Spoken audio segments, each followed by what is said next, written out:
Greetings, everyone, and welcome to another episode of Truth Seekers. I'm Dan Horton, I'm Erica Riesberg. and we're so happy to be back with you today. And boy, we've seen an interesting start to 2022. Yeah. I'll say, to say the least, huh? That's a kind way of putting it. Yes. Sounds like Erica may have something she wants to share about a viewpoint. Oh, it's just that there's so much going on in the collective right now, and just to be grounded is it's like a daily task to do. No, without a doubt, more than ever. Yeah. So more than ever. Yeah. I'll just say, because we got some great guests for you today, first of all, and we're going to talk about them in just a minute. But before we go into that, the story last week, I believe it was, that really came out to me that I think is a kind of indicative of the big shift that we're going through right now is what happened in the UK, right? Do you know about that? Well, I know that there are lots of protests. I know there's something going on with the parliament. Well, UK, they shifted everything. They've stopped mask mandates. Oh, really? They've stopped, any requirement of mask or vaccine card to get in anywhere. And so that's amazing. They're rolling things back to the old normal. Wow. As much as they can. So it's very interesting to see how things may shift following that move. That would be amazing. That would be amazing, because I was up in Portland a week and a half ago, and I went into one of my favorite coffee shops, and I could not sit there unless I had a vaccine passport. Wow. So what'd you do? So I just got my coffee and I left. Okay, that's what you want. And so it's interesting to see where we are in our consciousness and how things are shifting. So it's beautiful to hear that that's happening in the UK. Because I do feel that there's a tide shifting. So yeah, I think it's, we're in 2022 and we're still obviously in the middle of winter, although here in Mount Shasta, we've been blessed with, high 50s. I was out at the lake yesterday working on a creative project, and I'm not afraid to admit I was laying there for about 2 hours with my shirt off, and it felt like I was in 80-degree weather. So we do want more snow, though. Please bring us more snow. We need the snow for Mother Earth and for the water, but it was nice, and it's been nice. So we're definitely in that winter time still, and I think we haven't seen the end of things that are going on. But this big shift in the UK is a very interesting domino. And I've been feeling that in my own life as well. I've been feeling a new energy coming through. I have too. But I echo what you said about, I think it's been more important for me to really be balanced, to be out in Mother Earth, to make sure I'm getting my meditation, my workout in, eating well. Yeah. More important than ever, right? Oh, yeah. Because there's so many energies going around that it's really important to be present to yourself. And because the reason why I don't know much is because I'm not paying attention to the news much, because I'm a former radio broadcaster, and I know my propensity to follow the news. Sure. So the less I pay attention, it sucks you in. It does. So the less I pay attention, the happier I am. Well, we want to keep you happy. Trust me, we want to keep her happy. You know what I mean?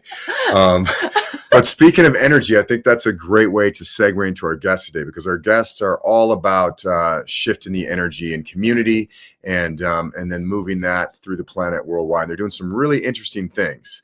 So I feel very blessed to have met them and to kind of learn a little bit about what their vision is and what they're doing. And, I'll leave it to Erica, because she's been even a little bit more integral of knowing what's happening here. And then we'll go into where our guests are. I was given the opportunity to meet Dayana and Jaime through Dan, actually, back in March. And in August, I was blessed with the opportunity to move on to the sacred land that they steward. And I had no idea how magical it was, and I had no idea how magical they are. And I thank my lucky stars every day that I get to live on this land with them and help co-create their vision. What I didn't know is Dayana is probably the best manifester I've ever seen in my life. Because she visualizes things and then they magically come to life. And one of the things that she's co-creating is through her vision of permaculture, which she started 2 years ago when they moved onto the land. And I'm going to give that as the introduction to having you both introduce yourselves and what your background is a little bit, and then what drew you to this land and how this is unfolded for you. All right.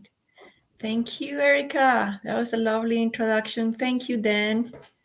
It's such a blessing to have you both in our lives. So this is Jaime. Jaime and I have been together for 22 years. And for most of our life together, we lived in San Jose, California, and smack downtown. We were like in an urban setting, as urban as it can get. I taught urban planning on the theme of cities and being very urban. I taught urban planning at San Jose State for 27 years. And in 2019, I found that my cycle in San Jose State ended. It was very clear, and decided to kind of wrap it up. And that propelled us to move up here to Shasta. And it was very unexpected. But yeah, literally within 2 or 3 months of just getting to know the Mount Shasta area, and setting the trajectory to come up here. In 2 or 3 months, we were living in Shasta. Jaime, you want to add something to it and introduce yourself? Well, we're from Colombia, yeah, South America, and Dayana came here about 30 plus years ago as a student of urban planning. Yeah, she got her master's at Cincinnati University, and then ended up teaching at San Jose State University.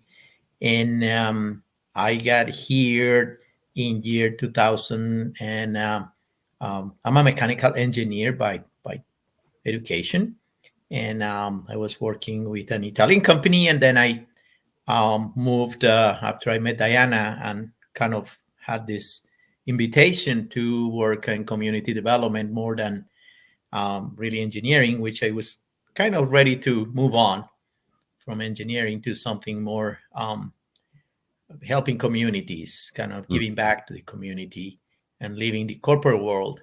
I accepted a position in a nonprofit, in a housing nonprofit in San Jose. And that's how we then together work with the city of San Jose and the students and this nonprofit, a housing nonprofit, for almost 15 years. And then I moved into Catholic Charities of Santa Clara County to keep doing community development and community support work. And then Shasta came, invited us here. As she does. It was like a punch. It was like a no argument, no nothing. We just felt it. It was like, you guys done your deal down there. I still work remotely because I still helping, assisting people in San Jose with this COVID thing about the rental assistance program. So I still work on the phone helping them to apply for rentals. But we're shifting into rural spiritual sensitiveness, if you put it that way. The land. Can I add something in there real quick? Because you said how Shasta punched you. And I was just thinking about, Erica explained a little bit earlier how she met you guys through me. And you and I had met. I just came here in the fall of 2019 as well, Dayana, when you came. And Jaime, you and I had met at a birthday event. I remember. And I don't think I had seen you since then. And just happened to be, we were doing a little ceremony in the land. I was living on the land next door, Telosia, beautiful land as well, as we know. And we were doing a little ceremony, and we just decided, you know what? We need to really walk this land and see what the land is saying. And where did the land lead us? It led me to you, actually, to Jason, your dog, who was barking and ran up to me in the field, and I see you in the back. I didn't know who you were, and you're like, he's friendly. I'm like, okay. And he came up, friendliest dog ever. And you're like, Dan. I'm like, oh, Jaime. And I came up and we started talking. I realized you live there, and then we were able to just introduce Erica to you. And it's no surprise to me at all that you two ended up on this land, because this area, Mount Shasta in general, we know is magical, but this area where you live and this whole, I don't know what you want to say, like maybe 15-mile radius area is just a special area where it feels like there's so much creativity happening. So I just want to salute you to listen to that mountain call. And we're so glad you're here. And it's been magic how you're brought back into my life as well. So thank you for following that. Yeah, it's the bunch. Yeah, the bunch of Shasta and the surrounding areas. There's so many things that we appreciate. I call this my telos. When people ask me about, what is your perception of a magical place, I tell them I live in a magical place now. What can I ask for is, I have this property, this I can live in a shack here and it will be the same as living in a house. It's just the land here. And it's the telos dream, because I have a river, I have trees around, there is lots of animals, wild animals. I cannot ask for anything else, really. Well, I have woke up and you see these beautiful pictures of telos and crystal things and magic, more magic. I don't know. I don't need any more magic. This is magical by itself. I couldn't agree with you more, because, when I was living on the land behind you, I think you realize I was living in the pump house at the time. If you don't know what a pump house is out there, there's a big pump. And then that's pretty much it. But they made a little bunk bed in there. And I just was so drawn to the land. I'm like, this is great, because I'm going to be camping most of the time anyway. I just want to be on this land. It doesn't matter, right? So, yeah, it's the land. So now I'll let Dayana kind of bring her dream, as you originally were asking us, because she has the dream and she has the plan, and I think that's why we're here. Yeah, that has become clear. It kind of unfolds day by day. What is the next step, and why are we here? Was the first question once we moved in. And I'm going to backtrack a little bit, because we were not setting out to be farmers. That was not in the plan. And listen, I am an urban planner, spent 27 years planning things out. I want to know. I want to know what's ahead. The plan was never to be farmers. We thought we were going to move in Shasta, but probably in a more urban setting. Maybe let's even got a little piece of land to build a small house. But it turned out that the destination was completely different. We were pretty much drawn to this land, and every day is very, very clear that we were just kind of asked to anchor here. And as Erica mentioned, I kind of had seen it. I had seen what our final destination, or at least for this stage in our journey, will be like. I spoke with Jaime about it. I described the land. I described, the pond. I described orchards. I described, all the details, the mountains in the back and the meadow. And within a few days, Jaime found it. So we are kind of a team in that way, that, I describe what's ahead and he goes and just reels it in. He just nails it down. So once we were here, the question was, why are we here? Why are we here? It was very clear that this place is not just for the three of us. We have a 14-year-old son. So it's not just for the three of us. So then for whom? And just kind of asking, why are we here? And why is all this land that's mostly, when we moved here, was mostly pasture? Why is it there? What does the land want to do? So as you listen carefully, the answer was, first, let's grow food, and as much food as possible, and in a way that is very aligned with the natural cycles, with the ecology of the place. So I think the instruction was, listen to the land, observe how everything works very carefully, spend time out there, just observing everything. Observe the flow of the water, observe how the wind moves through the land, observe what animals move through the land, what the water does. Observe, and then you will know. That's kind of it's the way we used to grow food and the way we used to handle agriculture, and we have forgotten about that. So that was the first step to start growing food in a place that had not been used for growing food for decades. and very clearly that the pattern or the means to do that would be to permaculture, which is again all about working with the cycles of the land. So we've been working on that. And then the next set of instructions was, well, it's going to be for children. Like what people are going to come. If it's not just for the three of us. So, little by little, others started coming in. Erica is now in our land. We have another friend who lives in the land as well. And the next step is going to be to bring children to learn about how we grow our food in a way that will sustain us, that will truly nourish us by rebuilding the soil, by regenerating the whole area, and by falling in love with the earth, by sticking their hands in the dirt and falling in love with the earth. And we are also bringing animals, because that's got to be an integral component of any food growing systems. Nothing goes to waste. Whatever the animals excrete will go into the land to enrich the land, and then the plants will feed the animals. And we are part of we're also the animals on the land. So everything, it's eventually going to be within this system. Everything nourishes everything else as a cycle.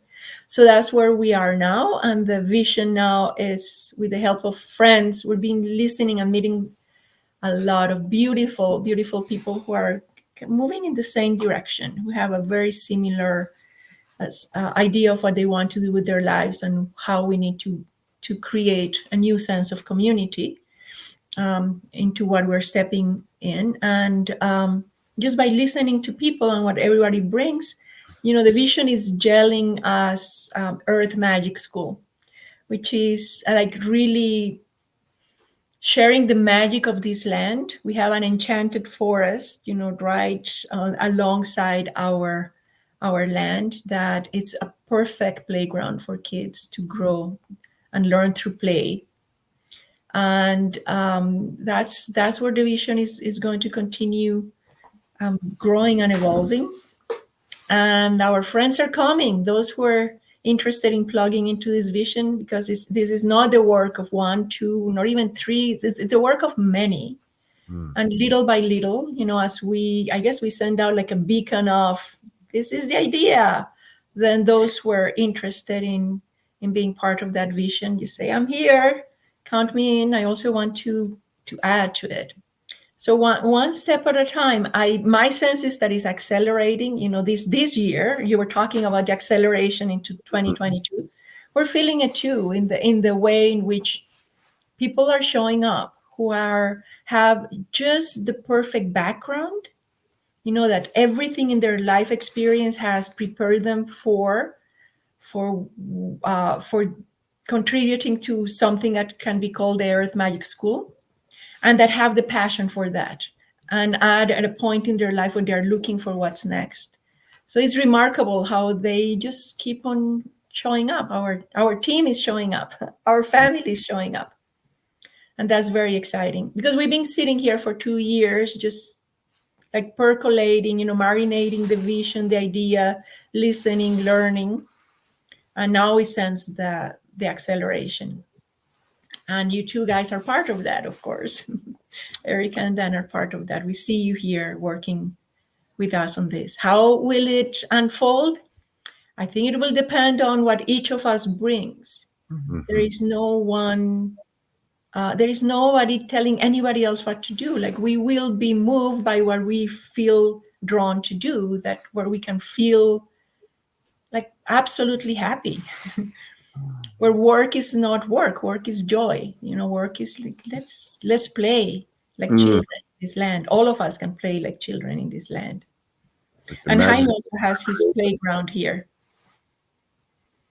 Oh, that's another. Yeah, well, I can add to that. One most important thing that has happened is that needs to be counted in for the realization of this dream is the community, like Dayana said, around us, but not only the friends that come, the land invites people that the land wants to be here, but also there has been something the people who are not in alignment, they don't feel like to stay. They come visit and they said, see you, go on yourselves. But the community, the town of Weed, the community there has also been very inviting, very receiving, and helpful on any questions. When you're a settler, when you try to settle somewhere, it's good to go around and knowing who are in your surroundings. And the town of Weed obviously is the closest center for anything. It's a small community, but it has been very inviting. I love to be near this town. The resources are there, what we need are there to move on, and the building part that I'm in charge kind of the process of making reality Dayana's dream. I am kind of the support person to convert, to turn the land around. So I'm in charge of the tractor. I'm in charge of the building to keep the grounds, working, because that's part of the whole thing. But I wanted to give credit to the neighbors. Our neighbors are great neighbors. And even though this is not an urban setting there, but certainly when we have asked them for advice, people who have been here for a long, long time, my goodness, that is very important, to give them the credit and to be in touch with them, because they give us advice that only people who have been here for years can give. So we're not here to reinvent the wheel on certain things. We're here to, receive the invitation of the land and make it great for others as well as ourselves, but also to be part of the community at large, not only us and the town surroundings, the town that also are neighbors, like Mount Shasta City and Wairika. So there is a story there that we have to be aware of, not just kind of concentrate on everything here, but the surroundings, the mountains around. You have to give recognition. That's part of the deal. Just wanted to say that. No, I appreciate that. I'd love to explore that a little bit more, because obviously what you're doing here is very innovative, and we're in this time where people are feeling they need to be more a part of communities and more a part of sustainability, and you're bringing the education on the land, and so I'm curious how you see things evolving with, first of all, maybe what you see your vision in growing into in the next year or two here, and maybe I know we have talked about possibly doing this in some other places, but also how that works with the communities that are established at large. Did they work in a symbiotic relationship, or do you see it more as we're shifting away from how towns have worked in the past and moving into something where it's going to move into a whole different paradigm? Because I'm feeling what you're doing as a bridge, but what do you see it as being a bridge to? Is it an add-on, or is it something that exists completely in concert with what's already happening out there? I want to go back to what you mentioned about this being a demonstration project, which is pretty much what we've seen. Like this is a way of showing how a community can work in a way in which everybody is respected. Everybody brings in their talents, their skills, their passions, and contributes to something greater. Where each of us just finds our piece of the puzzle. Mm-hmm. How does the full puzzle look like? Nobody has seen it, because everybody has to keep on adding, and then we will see what the full picture, the full tapestry looks like, we're each adding a stitch to that. And that's the same for the communities around, so if there is a demonstration, it's more about how to do it versus the final product.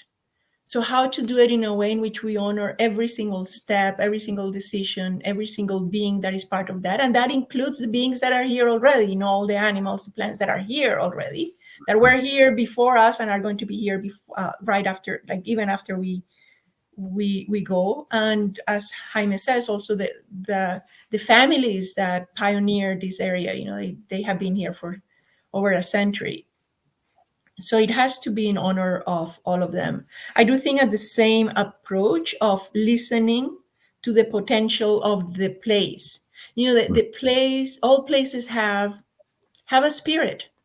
And if you listen carefully, you can hear what they want to be. And it's the same for the town of Weed. The town of Weed has a ton of potential, and probably the town of Wairika and the town of Mount Shasta. And if we listen carefully, they're going to tell us what is next.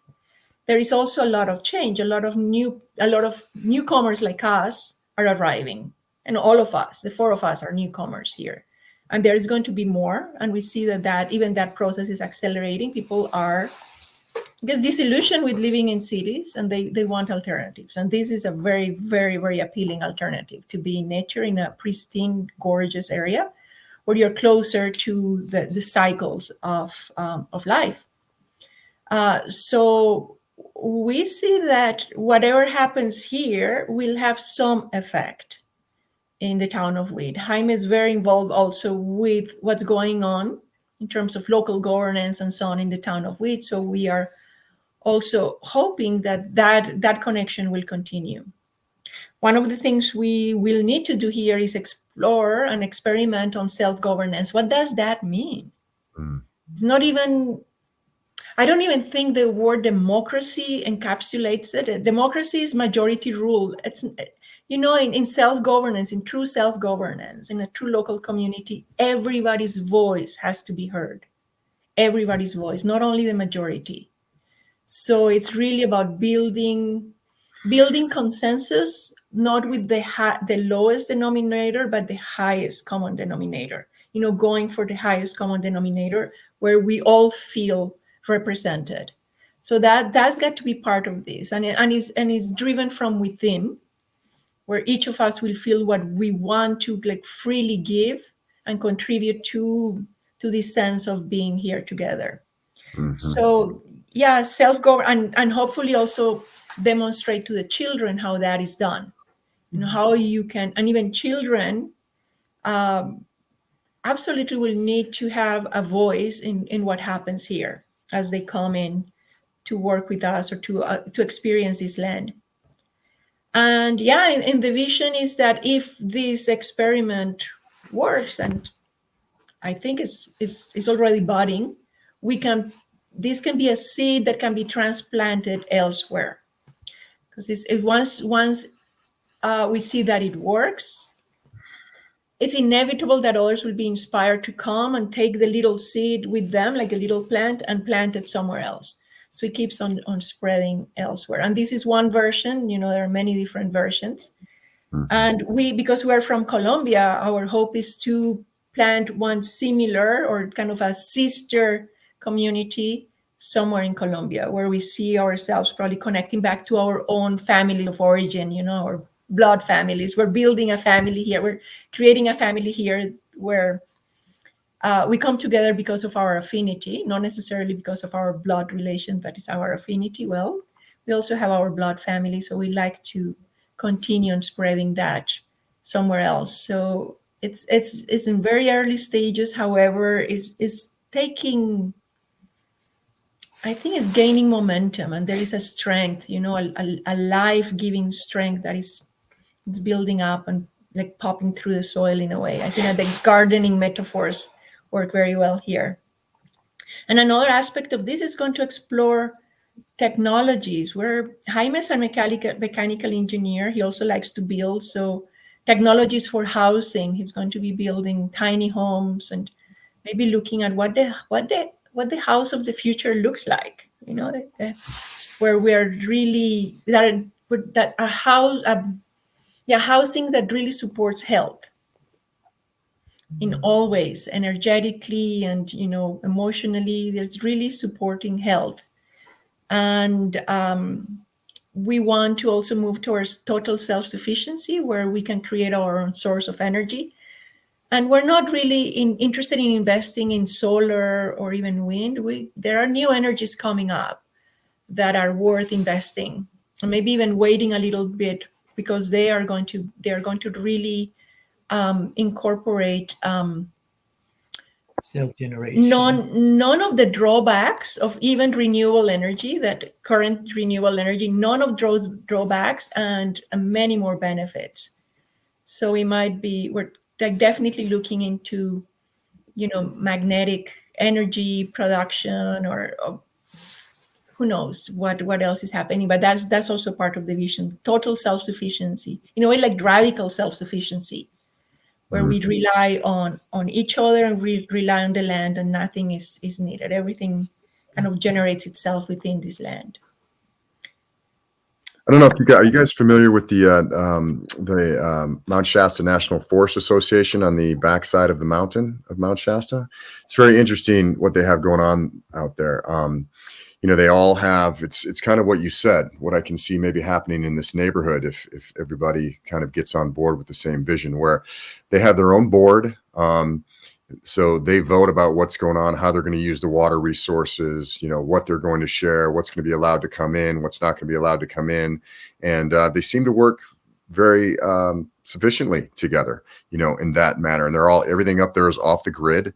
So it's basically, the governmental influence is very minimal, if at all. They're pretty much self-governed, you know, in that area. So I can see something like that happening here, possibly with you guys. There are so many places we can learn from. We're listening, as I mentioned before. We're listening. Just there is no need to reinvent. There is a lot going on. There are eco villages that have been in place for a long time, and they've done fantastic things. We need to create a solution that is very unique to the land. Each piece of land, each place is completely unique. So that needs to drive any of our work needs to be driven by what the uniqueness of the land. You were going to say something? Yeah, I want to add something. You know, the idea of the tiny homes is really into what you can do when you reduce your footprint of living in a Mac mansion, and you move into a tiny home. You're just swapping area for the opportunity to be self-sufficient. If you buy, let's say, 1 acre of land, and then you live in a tiny home, then you have most of the land open for self-sufficiency, to build your garden and everything. And I think that is the most important part of a tiny home, if people can see the concept. We don't live in a tiny home, but in somehow the land was big enough that the house is not really the most important setting. Is the land. So that's to me, that's the most important concept. But you have a tiny piece of land, you can become self-sufficient in that tiny piece of land. And that's what I think is the hope in the cities that are turning into that people can start looking at it from that perspective. And self-governance in neighborhoods, I don't see why not. If, like what Dayana said, if you are generating your own energy, right, the only thing that you need the government is to keep the roads open for to transport. But basically you get to that point into the fact that the neighborhood can be your community and be self-government and be sovereign and achieve that. Here it can be done, is being done. Obviously in rural settings is kind of easier because you have less people per area. But I think that can be done, and we hope that people turn into it pretty quick, pretty soon. Of what is this COVID thing is the other thing that has been kind of a blessing somehow. The reflection of being corralled and being put in confinement is awakening at minds in a very, very interesting way.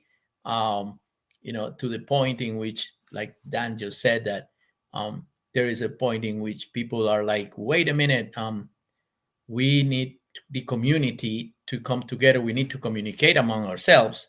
But that has come through this pressure that we have of being in confinement. So that's very interesting. Everything that is happening is so interesting at this very moment, in a personal way and in community way. Apologize for the end of the video, but we're so grateful. So grateful to Jaime and Dayana for joining us today. And they're obviously up to some amazing things, and we're so happy to be a part of it. And this Earth Magic School, we feel it's kind of, I mean, Jaime alluded to it, that it's sort of Dayana, that this is the thing to come, and that people really want to get back and be in community again in a different way. And it doesn't have to be separate from towns and cities that are out there, you know. And one thing that he said to me that I hadn't realized at all, I don't know if you had, he's talking about if people can get a different mindset of if they have an acre of land, then maybe they can change the way they're living and put a tiny house on it and use that land to, grow food and become sustainable. And I'm starting to see this vision in my mind of that possibly happening in the city. So you could walk down a city block and see a tiny home, another tiny home here, and communities growing their own food in the middle of San Francisco or LA, right? Yeah. It's beautiful. It'd be a beautiful thing. It's such a beautiful vision, and it's such an honor to be part of it. It really is. Well, it's an honor to be here with you again today. And this is our first time having guests. So we did have a few technical issues. We hope that you're able to bear with us. But we thank you for listening. We do. And we'll see you again on Truth Seekers. And until then, call to action to you to just maybe think about what you can do a little bit more sustainable in your life, whether it's just, building a little rooftop garden. Even get like one of those. Yeah, that'd be a great idea. Yeah, or use your microgreens. And it's like what Dayana was saying too. And I'll just end with this: that maybe if you just go out to your yard, to the trees, listen to the stones, and if you don't have a yard, just walk outside and look up at the sky, and a message might come through on what the best thing to do is. I know that always helps me. So great to be with you today. Great to be with you. Great to be with you, my dear. Much love and blessings to everybody out there. Love.